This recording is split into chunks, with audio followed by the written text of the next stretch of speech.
Jonathan Gresham versus Josh Woods at Death Before Dishonor for the ROH Pure Championship is a match that has been a long time coming. As Gresham has won title match after title match, Josh Woods has been going on his own personal journey of growth in order to meet the great Pure Champion on even footing. While there are all sorts of stories and narrative threads that can be found in this meeting between the two great Pure wrestlers, our focus today is going to be on the details of their extensive histories in the Pure division. It's in these details we paint the picture for what should be one of the greatest Pure wrestling matches in Ring of Honor history. This is Jonathan Gresham versus Josh Woods by the numbers. As always, we start with Jonathan Gresham, the great trailblazer in the Pure Wrestling revival. There is no question that Jonathan Gresham has carried the torch for Pure Wrestling, with far and away the most matches, wins, and total in-ring time under the rule set of anybody since the start of the 2020 Pure Championship tournament. His personal statistics reads like a greatest hits collection. The #1 winning percentage, the #2 rope breaks forced, the #1 rope breaks used, #2 average match time, undefeated in Pure Division matches, and having been in every single Pure title match since the return of the division. The book on Jonathan Gresham's accomplishments in this division have been written several times over, and every time pen meets paper in anticipation of another Pure Championship match, Jonathan Gresham has continued to establish himself as the greatest Pure wrestler in the world. Josh Woods, on the other hand, hasn't had quite as smooth a path as Jonathan Gresham. His personal stats, while impressive, don't see him in rarefied air on the surface. The #5 winning percentage, #3 rope breaks forced, tied for #11 most rope breaks used, the best rope break differential, meaning he's forced more rope breaks than he's used by the widest margin. Keep these rope break statistics in mind because I'm going to go into a little bit more detail with them in a moment, but despite a somewhat pedestrian list of raw stats, it's as they say, the devil is in the details, and Josh Woods aims to drag the great Pure Champion straight to hell.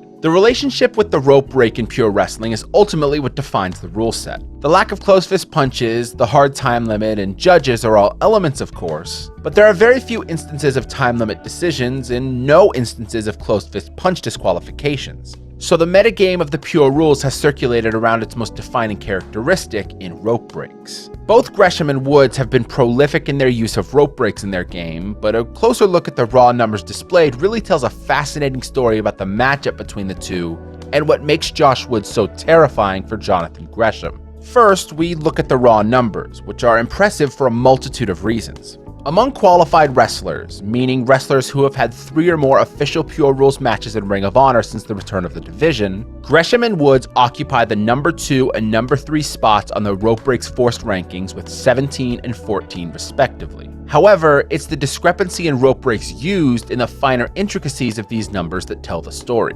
Jonathan Gresham has used the most rope breaks of any wrestler in the Pure division with 22, while Josh Woods has only used 4 across all 8 of his Pure division matches. Good for the 11th most in the division, tied with Dak Draper, Delirious, and Joe Keys. I believe that this would be impressive enough, but if you break it down further, you begin to see just how insane it is that Josh Woods is tied with these men and only slightly above last-ranked Dalton Castle and Rocky Romero. What makes this so interesting is the way that sample sizes and averages work. To keep it concise, the more of a sample you have, the more your total should grow as you have had more opportunities to grow it. That being said, this should not affect your average, as 4 and 8 attempts is statistically indistinguishable from 1 and 2 attempts. But the story cannot be told entirely with totals because numbers without context are just hollow recordings. In order to provide context for Josh Woods' rope breaks used standing, we go to another set of rankings: rope breaks forced and rope breaks used per match. This is a pretty easy metric to understand. There's a maximum of +3 and -3 in both directions, and when you take all of the qualified wrestlers and add their rope breaks forced and rope breaks used and average them, you come up with how many rope breaks are forced and used per match, which is a more fine detail to illustrate the specific ways rope breaks are used for wrestlers. As a quick example, we take the most dramatic extreme in rope breaks forced and used in the Foundation's Tracy Williams. Tracy Williams has forced 20 rope breaks in 8 matches, good for 2.5 rope breaks forced per match, tied for #1. And while Tracy Williams has used 19 rope breaks in 18 matches, good for a -1 rope break differential overall, he comes second in rope breaks used per match to Flip Gordon at 2.6, as Flip Gordon has used 8 rope breaks in 3 matches, illustrating just how incompetent Flip Gordon is at keeping his rope breaks under the Pure rules.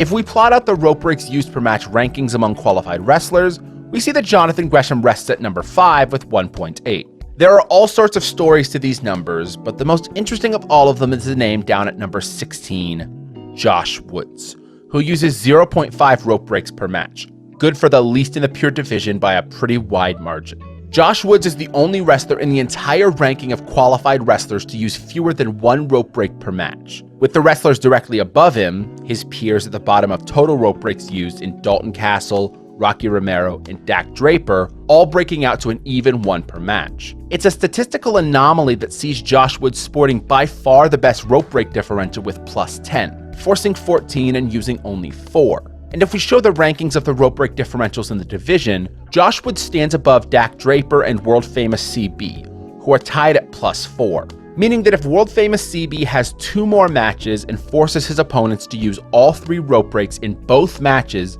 and uses none of his own, and he does this before Josh Woods is able to force a single other rope break, then he would only tie Josh Woods in this specific statistical category. Josh Woods is an absolute monster between the ropes. He doesn't use them to escape trouble very often because, quite frankly, he's rarely in trouble. To contrast this, we look to the bottom of the rope break differential standings, where we see the great pure champion, Jonathan Gresham. It's almost a testament to how incredible Jonathan Gresham is that he's been able to succeed at the level he has with the worst rope break differential in the entire division. Worse than non-pure wrestlers such as Flip Gordon and Kenny King. If there's something to look out for in the match between Jonathan Gresham and Josh Woods, it's the relationship that both men have with the ropes and how they will define the dynamic between the two. Both men have been very good at forcing rope breaks, but while Jonathan Gresham uses more than he forces, nobody has been better at holding on to his rope breaks than Josh Woods. And if Jonathan Gresham is going to beat Josh Woods, he may just have to do it without ever forcing him to use the ropes. Styles are at the heart of pure wrestling. It's what gives the division life, as everybody utilizes the rule set differently. While we've gone over how both men wrestle as it pertains to using and forcing rope breaks, both men have stylistic quirks to their games that set them apart in a big way. With Jonathan Gresham, while his unique finish rate has been highlighted by myself in previous breakdowns, as well as commentator Ian Riccaboni, it's his ability to finish suddenly that will serve him best against Josh Woods. The difference between versatility and quick finishes may seem like simple semantics. After all, Jonathan Gresham's versatile repertoire of finishing maneuvers is definitely linked to his ability to finish a match at any time. I feel it's an important distinction because of trends that have developed as Gresham's pure championship reign has gone on. To be more specific, while Gresham has split his wins across unique submissions and flash roll-ups, he has primarily utilized these roll-ups when he is facing more experienced pure wrestlers. Across Gresham's 11 wins in Pure Rules singles matches, Gresham has met wrestlers who had or would go on to have 4 or more matches in the division 6 times. And in 4 of those bouts, against Jay Lethal, Fred Yehi, Rhett Titus, and even Josh Woods himself, he has won matches with sudden roll-ups compared to 2 submissions against this competition, Tracy Williams and Dak Draper. Gresham's favoritism towards these roll-ups against this competition is incredibly beneficial, as it provides him with a means to victory at any given time against any potential opponent. But against Josh Woods specifically, not only has it worked for Jonathan Gresham in the past against Josh Woods, which we will go into more detail on shortly, but Josh Woods has also lost to Dalton Castle via roll-up. It's a method that has seen 2 of Josh Woods' 3 losses come to be. So while Jonathan Gresham has historically not been good at catching submissions against seasoned pure wrestlers and all the doom and gloom that can be said about his negative rope break differential, in the end, it's his ability to finish out of nowhere, from ahead or behind, that hallmarks his success. At no point is Josh Woods safe from a sudden loss against Jonathan Gresham. It doesn't matter how technically incredible he is. It doesn't matter how many rope breaks he forces or how much damage he does. It only takes 3 seconds to lose, and Jonathan Gresham has been a master of utilizing those 3 seconds better than anybody.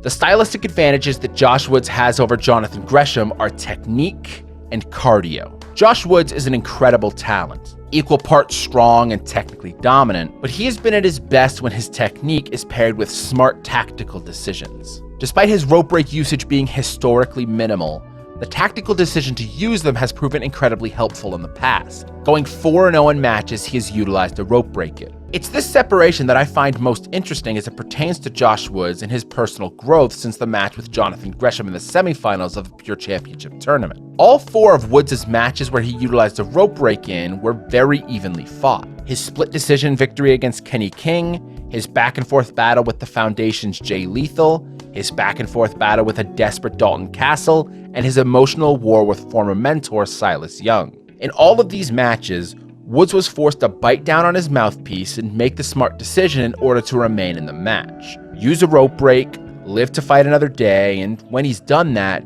he has won 100% of the time. Contrast this with the other side of his record. Josh Woods is 1-3 in matches where he has forced multiple rope breaks but used none, beating PJ Black but losing to Jonathan Gresham, Flip Gordon, and Dalton Castle. The story of Josh Woods and his ability to remain focused is on full display in these numbers. Against Flip Gordon and Dalton Castle, Josh dominated these matches. They were barely contests, but in being ahead, he took liberties and ended up paying for them. Against Jonathan Gresham, when Woods and Gresham met, Gresham hadn't used a single rope break in either of his Pure Tournament matches, but Woods forced him into using 2 very early. And from there, it was very back and forth, but Gresham was never able to make Woods feel like he was in danger of losing. So Woods slipped up and succumbed to a sudden sunset flip roll-up for 3. Woods has historically been unable to maintain success, but when he's on even footing with his opponents and is forced to struggle and utilize rope breaks, he has been unstoppable. What makes this even more interesting is Josh Woods' cardio, which is incredibly impressive and details his up and down career very well. Josh Woods has a career that is split in half.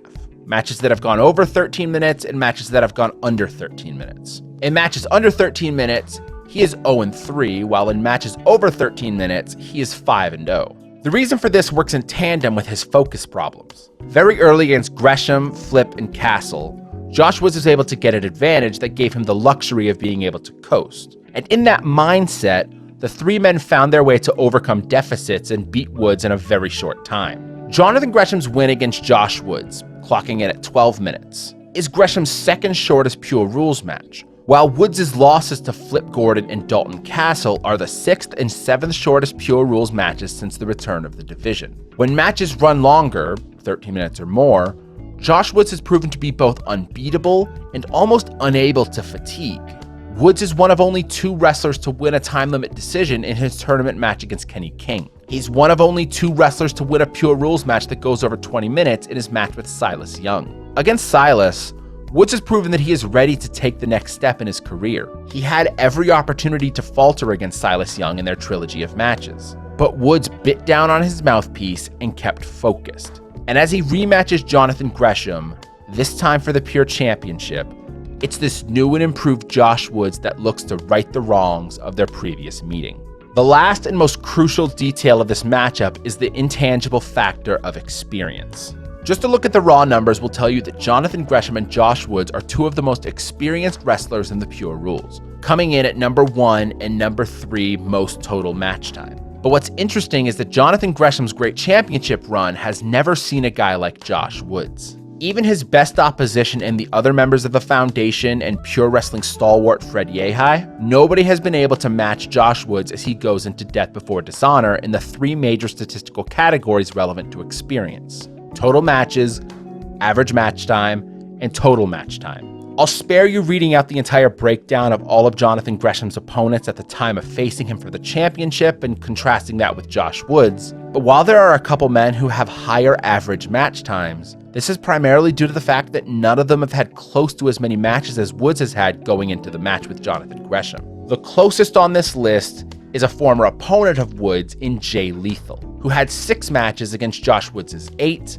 an average match time of 15:08 to Woods' 13:26, and a total match time of 1 hour, 30 minutes, and 52 seconds against Woods' 1 hour, 49 minutes, and 44 seconds. It's also interesting to note that Jay Lethal, the most experienced and storied wrestler in Ring of Honor today, likely came the closest to beating Gresham. Jay Lethal forced 3 rope breaks and used none. He had Gresham in danger almost the entire match, and were it not for his deficiencies in these scrambles where Gresham could catch him in a quick roll-up, Jay Lethal was almost certainly poised to become Pure Champion. While Josh Woods has succumbed to roll-ups in the past, it's these scrambles where he will likely find his greatest successes as he is bigger, stronger, and flat out a better technical wrestler than Jonathan Gresham. He's the most experienced opponent Gresham has ever faced, and he refuses to concede an inch to the Great Pure Champion. The only question that exists going into the match at Death Before Dishonor is whether or not Josh Woods can keep his head between his shoulders as he meets a titan of purity, the greatest pure wrestler in the world today, the Ring of Honor Pure Champion, the Octopus, Jonathan Gresham.